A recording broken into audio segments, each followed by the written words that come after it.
og velkommen til Fremtidens Job Podcast, hvor vi snakker forskellige uddannelser og jobmuligheder. I dag kommer vi til at snakke om pædagogik. I dag har vi nogle forskellige gæster med, som vil fortælle os en hel masse omkring pædagogik.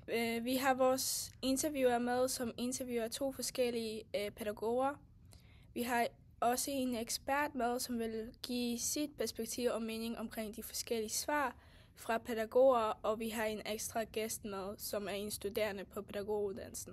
Laura, vil du starte med at præsentere dit interview? Ja, jeg har egentlig taget 2 pædagoger med i dag, som jeg skal interviewe i din podcast, og til at starte med, så har vi Sharon, som er underviser på pædagoguddannelsen, og så efter der har vi Mette, som er en pædagogisk leder, der arbejder i praksis. Jeg tænker, at eksperten kan få lov til at komme med kommentarer og forskningsbaseret viden, imens vi hører det. Kan du kort præsentere dig selv og din pædagogiske baggrund? Jeg hedder Sharon Lundsbjerg. Jeg er ansat herude på Professionshøjskolen som timelærer, og det blev jeg efter jeg tog en kandidat i pædagogisk antropologi og globalisering ude på DPU. Som pædagog, der startede jeg så faktisk som medhjælper tilbage i 2003, hvor jeg arbejdede på et bo- og dagtilbud for voksne med autismespektrumforstyrrelser. Og så har jeg sidenhen arbejdet i både vuggestue og i SFO og som pædagog. Og hvem er dig, Mette? Jeg hedder Mette, og jeg har arbejdet først som pædagog på et bosted inde i København, inde i Brøndby i 4 år, og så flyttede jeg til Skælskør, og så har jeg været i juniorklubben Tårnborg fra 2005 til 2023. Og så derefter så er jeg blevet pædagogisk leder i Grotten, hvor jeg er nu. Ja, så kan vi gå videre til spørgsmål 2. Hvordan oplever du, at det pædagogiske arbejde har ændret sig igennem de år, du har været i faget? Nu skal jeg prøve at være mere pædagogisk minded, men det allerførste, der springer til mind, det er jo de nedskæringer, der har været på området. Der er forsvindende få pædagoger normeret frem i forhold til, hvordan der var for 2003, snart over 20 år siden, da jeg så startede i faget. Og man kan sige, bare inden for de sidste 5 år har der været voldsom nedgang af pædagogisk personale i samtlige områder, har været min oplevelse. Så pædagogens rolle har i hvert fald meget mere fortravlet nu, end den var for 20 år siden. Tak, Sharon. Hvad har du at sige til det, Mette? Der er kommet noget andet fokus på nogle andre ting, og selve børnene og de ting, de har med sig, det har også ændret sig. Altså i forhold til børnenes måde at være på, den måde, du skal tilgå børnene på, de forventninger, der er til dit arbejde, er blevet anderledes. Tak for det, så kan vi hoppe videre til spørgsmål 3. Hvad betyder det for dig at være faglig professionel i dag? Jeg synes, der påhviler os et stort ansvar. Tallene på mistrivsel blandt befolkningen generelt, og det er jo både på national, men også på global plan, er jo steget.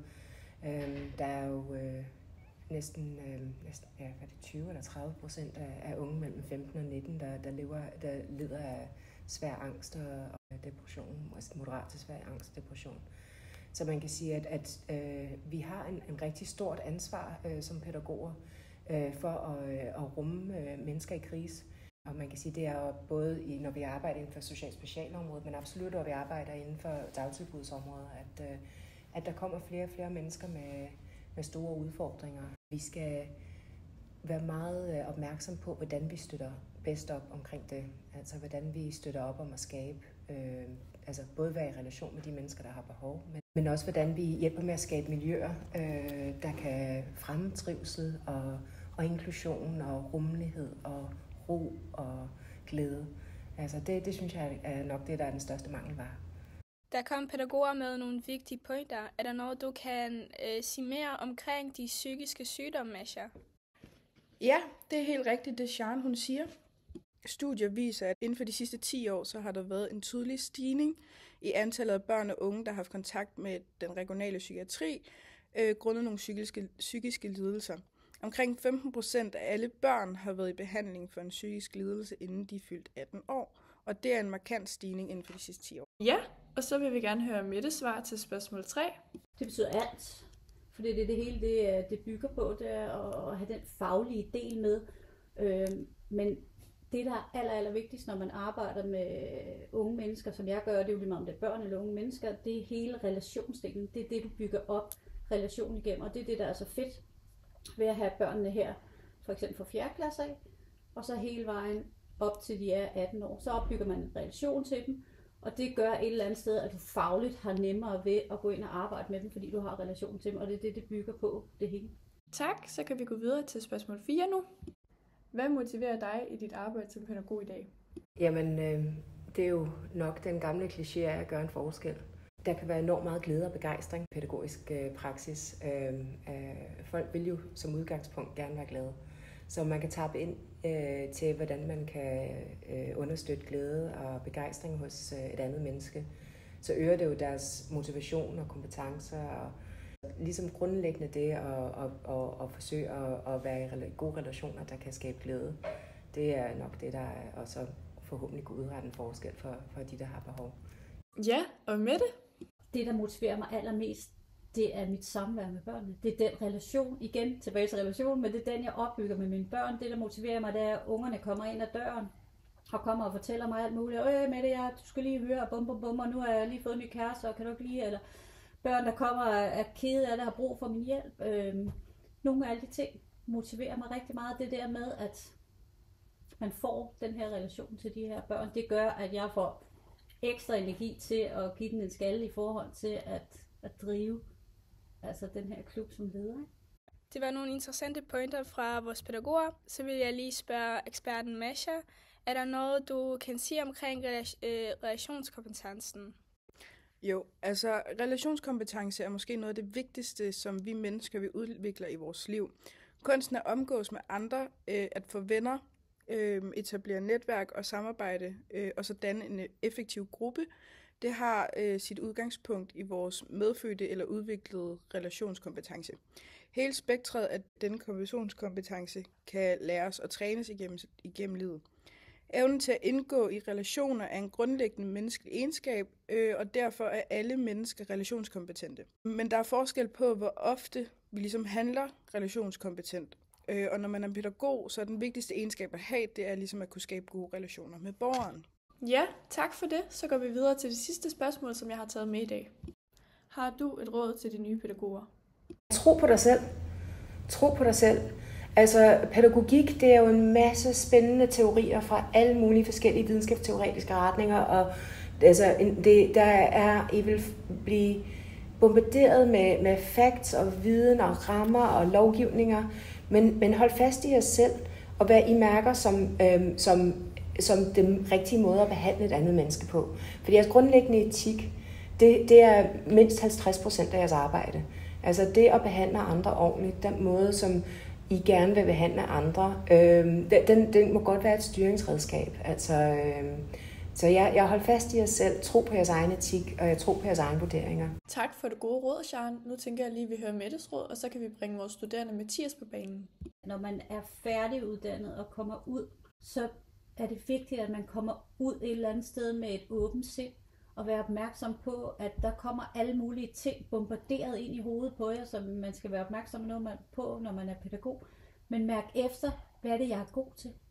Og så find jeres niche der. Et eller andet, find ud af, hvad der er godt, men hele tiden vær til stede, når man er ude, når man arbejder med børn. Vær i det, og vær ikke bange for at tage nogle chancer. Altså, gør jeg bemærket. Det er det samme, når man er studerende her et eller andet sted. Det der med, hvis man putter sig lidt. Lad være med det. Tro på jer selv, og giv den gas. Vær en del af det. Byd ind på personalemøder og alt muligt, fordi det er det, der får jer til at rykke.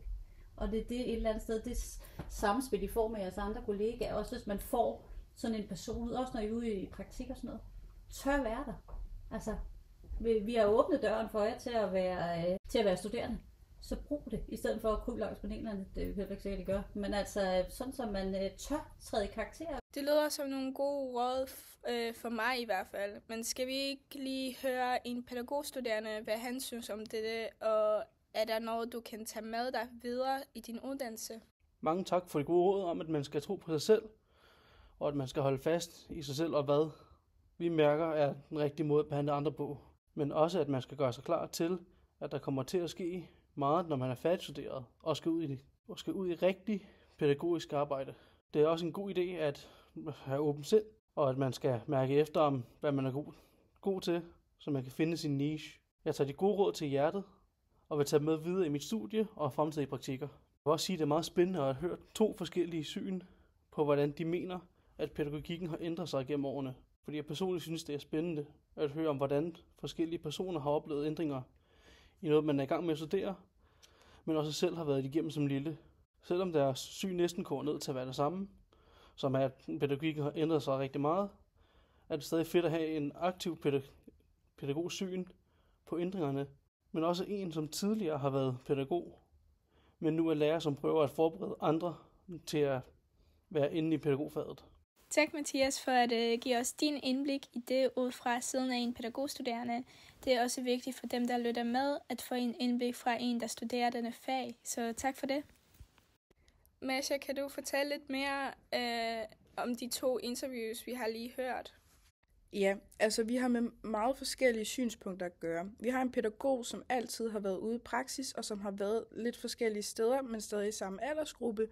Og så har vi en pædagogunderviser, som ufaglært startede i praksis, og efter endt kandidatuddannelse startede med at undervise. Det er klart, at der er 2 forskellige synspunkter, da de er pædagoger på 2 forskellige måder. Sharon har et mere fagligt synspunkt på det at være pædagog, hvor at Mettes meninger og holdninger er baseret meget på erfaringer og oplevelser i praksis. Laura, vil du sige, om du har fået det ud af det, som du vil gerne? Og har du fået svar på dine spørgsmål, eller eventuelt fået et nyt syn på pædagogik? Ja, vi har egentlig fået mange indblik om, hvordan pædagogikken ligesom har ændret sig igennem årene, men også hvordan det sådan personligt ændrer sig for pædagogerne, som er i praksis, og på uddannelsesinstitutioner, så jeg synes, at det har været rigtig spændende at høre om. Tak for det, og tak for at lytte med i Fremtidens Job-podcasten, og selvfølgelig tak til alle vores gæster, der var med. Tak til de 2 pædagoger, Sharon og Mette, vores interviewer Laura, eksperten Masha og studerende Mathias. Tak for at lytte med, og vi ses næste gang.